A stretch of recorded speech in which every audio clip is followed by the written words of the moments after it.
Hey there, foolish mortals and fellow Disney fanatics. Have you ever wondered about the chilling tales and architectural marvels behind one of Disney's most iconic and beloved attractions? We're talking, of course, about the Haunted Mansion. But here's a secret some of you might not even know.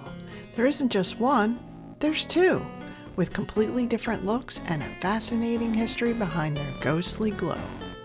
Stick around, because by the end of this video, you'll be screaming for more. Hey there, and welcome back to Finding Your Disney. I'm Rachel, and if you love digging deep into the joy, history, and hidden gems of Disney's parks as much as I do, hit that subscribe button so you don't miss out on the magic. This time of year, thoughts of Halloween are in full swing, and as a Disney fan, I bet you can picture a number of rides and movies that channel Halloween. But I'm sure one ride immediately pops into mind. We're talking, of course, about the Haunted Mansion. Today we're unlocking the eerie doors to the Haunted Mansion. From its very first whisperings in Walt's mind to the spectral spectacles we see today, this attraction has captured hearts for generations. So dim the lights, grab your doom buggy, and let's explore the haunting origins and evolution of Disney's magnificent mansions. Our journey begins, as many Disney tales do, with Walt himself. The idea for a haunted mansion dates all the way back to the early 1950s, even before Disneyland opened its gates in 1955. Walt envisioned a stately manor house on Main Street, USA, that guests would actually walk through. Imagineers like Ken Anderson, Yale Gracie, and Raleigh Crump all contributed to the ride's designs and special effects. But here's the kicker. Walt rejected the idea of having a run-down building in his park. He wanted the mansion to look like a dignified, well-maintained home on the outside, a stark contrast to the spooky shenanigans inside. I guess the image they were going for was, we'll take care of the outside and the ghosts will take care of the inside. And this contrast was key. Ultimately, the iconic antebellum-style mansion we know and love in New Orleans Square at Disneyland didn't open until 1969, 8 years after Walt's passing. It was truly a labor of love, bringing together decades of ideas into one magnificent, macabre masterpiece. So did the Imagineers foresee another haunted mansion when they were conjuring up the first one? Not explicitly. While Walt's ambition was always grand, the initial focus was solely on perfecting the Disneyland version. However, the immense popularity and the genius behind its design laid the groundwork. When Walt Disney World was being planned, it was almost a given that a haunted mansion would be part of the Magic Kingdom lineup. The success of the original cemented its status as a must-have attraction. Now for one of the most fascinating distinctions, their architecture. Disneyland's Haunted Mansion, as we mentioned, is a classic antebellum-style manor, perfectly fitting for its location in New Orleans Square.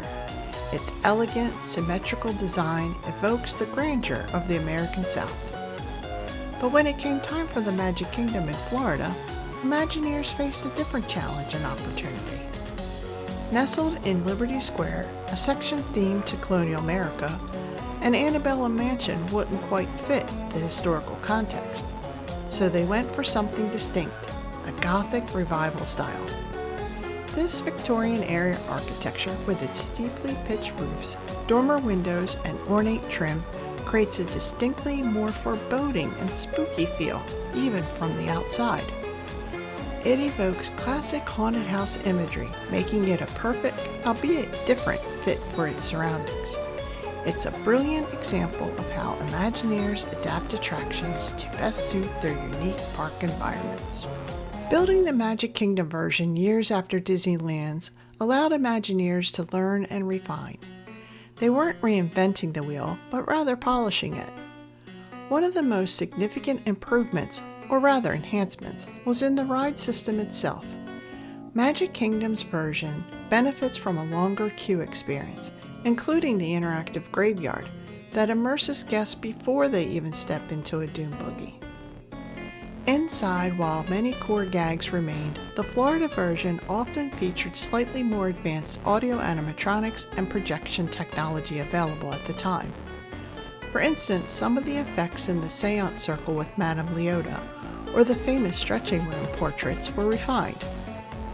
Speaking of the stretching room, in Disneyland it's a real elevator, lowering guests under Disneyland railroad tracks to the show building, which is outside the park's berm.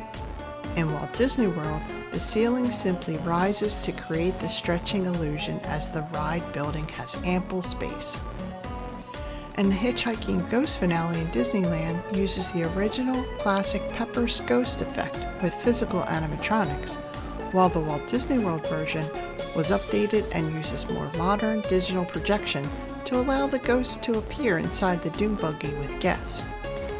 It wasn't about making one better than the other, but about taking what they learned from the original and optimizing the experience for a new generation of parkgoers. Each mansion has its own unique charm, but Magic Kingdom certainly built upon the foundation laid by its older sibling. Are there haunted mansions at any other Disney parks? You bet there are. While the core concept remains, Imagineers truly tailor each version to its unique park and culture.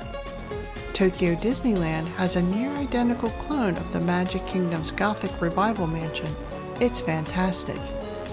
Disneyland Paris boasts Phantom Manor, which is a complete reimagining with a darker, more detailed backstory tied to the cursed western town of Thunder Mesa. It's a Gothic, dilapidated Victorian mansion with a totally different narrative, centered on the tragic story of Melanie Ravenswood, the bride, and her father, Henry Ravenswood, the Phantom. And finally, Hong Kong Disneyland has Mystic Manor, which isn't a haunted mansion in the traditional sense at all. It's an entirely unique, trackless dark ride featuring the story of explorer and collector Lord Henry Mystic and his mischievous monkey Albert.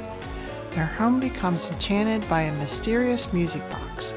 Guests board the Mystic Magneto, where enchanted artifacts come to life. It's a marvel of modern Imagineering and a completely different kind of haunted experience. So there you have it, fellow happy haunts. A ghostly glimpse into the incredible history, architectural beauty, and ingenious evolution of Disney's haunted mansions around the world. Whether you prefer the elegant antebellum of Disneyland, the classic Gothic of Magic Kingdom, or the unique spins in Paris and Hong Kong, one thing for sure, these mansions continue to capture our imaginations and remind us of the timeless magic of Disney. Which haunted mansion is your favorite and why? Let me know in the comments below. If you enjoyed this journey through the spectral history, please give the video a big thumbs up. It really helps us out. And don't forget to subscribe for more deep dives into the wonderful world of Disney. Thanks for watching, and remember to always keep your eyes peeled for hitchhiking ghosts. And until next time, keep making magic wherever you go.